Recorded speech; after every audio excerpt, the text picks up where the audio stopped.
आज के इस वीडियो में कक्षा 12 के भौतिक विज्ञान वाइवा के बारे में बताया जाएगा। वाइवा में कौन कौन से क्वेश्चन पूछा जाता है आज के इस वीडियो में बताया जाएगा और आप सभी लोग इस वीडियो को पूरा जरूर देखिए।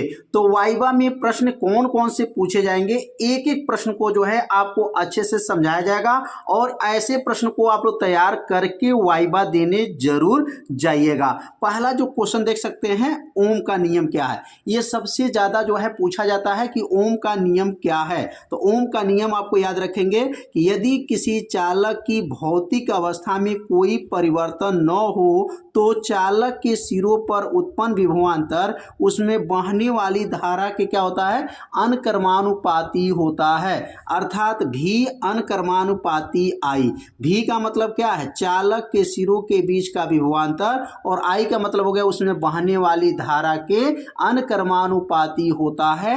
ओम का नियम कहलाता है। तो पहला क्वेश्चन जो है आप लोग तैयार कर लीजिएगा कि ओम का नियम क्या है। बहुत आसान नियम है, बस थोड़ा सा आप लोग ध्यान देंगे तो आपको याद हो जाएगा।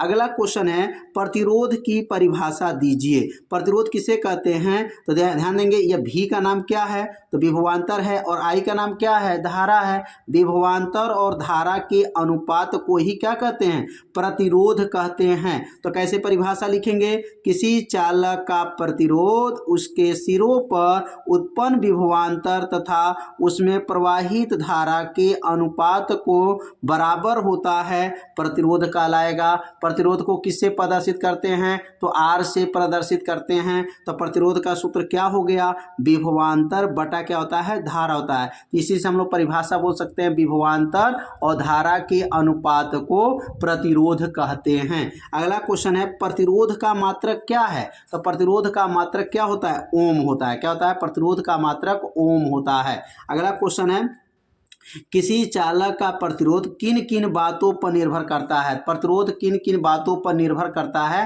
तो याद रखिए प्रतिरोध जो होता है वह लंबाई पर निर्भर करता है और उसके क्षेत्रफल पर निर्भर करता है। तो कैसे लिखेंगे, किसी चालक का प्रतिरोध आर अनकर्मानुपाती यल, मतलब प्रतिरोध लंबाई पर निर्भर किया है और उसकी मोटाई पर निर्भर करता है। और यहाँ पर देख सकते हैं आर व्युत्क्रमानुपाती 1/a, मतलब प्रतिरोध जो होता है वह क्षेत्रफल पर भी निर्भर करता है। अगला क्वेश्चन दिया गया है कि विशिष्ट प्रतिरोध की परिभाषा दीजिए। विशिष्ट प्रतिरोध किसे कहते हैं, तो इसका उत्तर ध्यान देंगे, किसी पदार्थ का प्रतिरोध उस पदार्थ के 1 सेमी लंबे तथा 1 वर्ग सेमी अनुप्रस्थ क्षेत्रफल वाले चालक के सिरों के बीच का क्या होता है, बराबर होता है, विशिष्ट प्रतिरोध कहलाता है। विशिष्ट प्रतिरोध को किससे प्रदर्शित करते हैं, तो याद रखिए विशिष्ट प्रतिरोध को रो से प्रदर्शित किया जाता है। अगला क्वेश्चन है, विशिष्ट प्रतिरोध का मात्रक क्या है। तो विशिष्ट प्रतिरोध का मात्रक ओम सेमी होता है और ओम मीटर भी होता है। अगर सीजीएस पद्धति में देखेंगे तो ओम सेमी होगा और एमकेएस पद्धति में देखेंगे तो ओम मीटर होता है।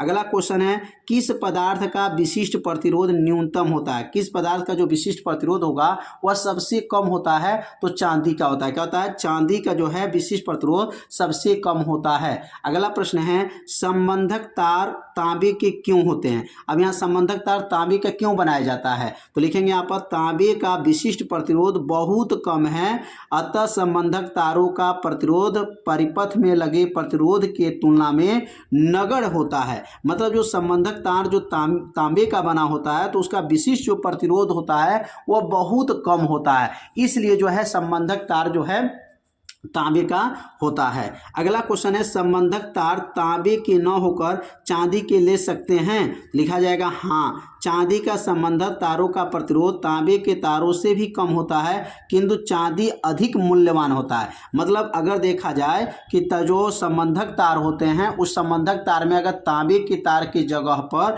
अगर जो है वहां पर चांदी का तार ले लिया जाए तो क्या लिया जा सकता है, तो लिया जा सकता है, लेकिन चांदी क्या है, जो है अधिक महंगा होता है।